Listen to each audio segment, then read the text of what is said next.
Hi and welcome back.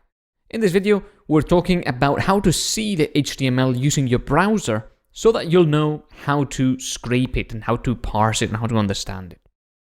What I've got here is this website, books.toscrape.com, which is a website that was specifically designed for practicing scraping. Scraping is the act of loading a page using Python or another programming language and extracting data from it. So this page was designed for scraping, which means you're free to use it for scraping, practice it, give it a go, and see what happens. Now, before you even think of downloading the page using Python, you have to understand what's going on in a browser, because what's going on in Python is very similar to what goes on in the browser. So whenever your browser loads a page, such as if you go to books.toscrape.com, it's actually downloading the page. It's asking the place where the page is hosted, where the page lives, and it's asking to download the data in it. It doesn't store the page in your downloads or anything like that, but the page is downloaded so the browser can use it. And we can also get Python to download a page, and that gives Python the ability to look at the code and look at the HTML, look at the page content to see what's there. We can load an HTML page with Python, and that will give us the HTML as a string. And then we can parse it and we can extract data from it. The act of doing all of that, from downloading the page to extracting data, is called scraping. So when you load the page using your browser, I recommend using Google Chrome for this, by the way. If you don't have Google Chrome, I advise using Chrome. It's the best browser for web development generally. You can select or find what you want to extract. So imagine you wanted to use Python to get the price.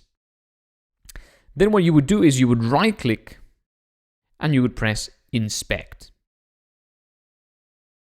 What you then get is this side window. It could be at the bottom or it could be in an entirely separate window. But you get something that looks a lot like this.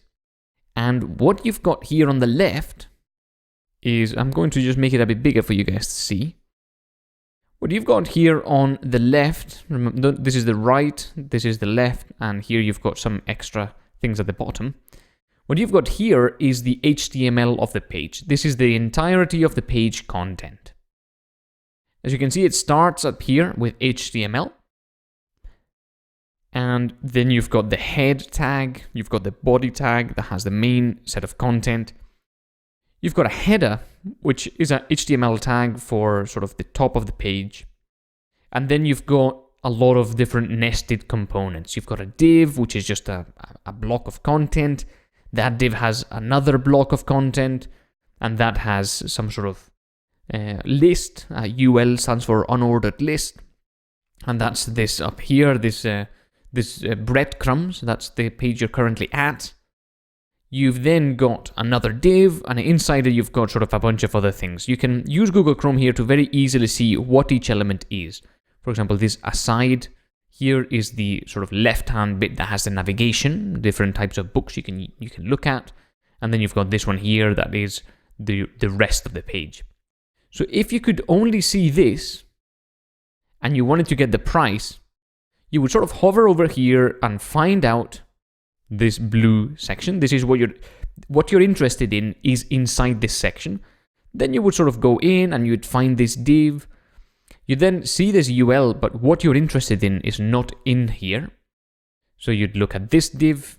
The price is inside this div because it's inside the blue area.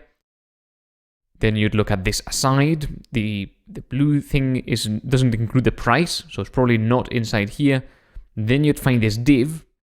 And this div does contain the price, so then you could go into it by opening it up and sort of navigate that way until you find the section that you're interested in. So you'd find this section, then you'd find this div, then that, then this list item, this article, and then you've got there the price eventually, and then you can find it. So what we found here is essentially the hierarchy of elements that end up containing the thing that we're interested in. So as you can see, we've got the P that contains the price, and that's inside a div, which is inside an article, and so forth. So this is going to be really important for you to be able to understand the HTML when you download it. The interesting thing is also that you can see there are a lot of similar elements, and that's one for each book in the page. You can see that as I hover over these, different books get selected, and each of these elements is one book. So if you wanted to load the price of all elements on the site, once you've managed to download the HTML, which we will look at soon, all you have to do is find each li element with these classes here, and that's going to give you all the books. Well, it will give you a tag object in Beautiful Soup for each of the books. Then, for each of the books, you could pass it to the class that we created and parse the price out and the name and so forth. So you could then start working with these books in Python as opposed to in HTML. Okay. Now, when you want to get the data out and use it from within Python, it's not enough to load it in your browser. Of course, you have to get Python to do it. And in order to do that, we're going to install another library called requests that is used to essentially request some data from a page and download it so that you can then use it or look at it or print it out or anything you want. So that library will be used to get the page content, this HTML, and then we will use Beautiful Soup to understand that and extract the data. Let's look at that in the very next video. So I'll see you there.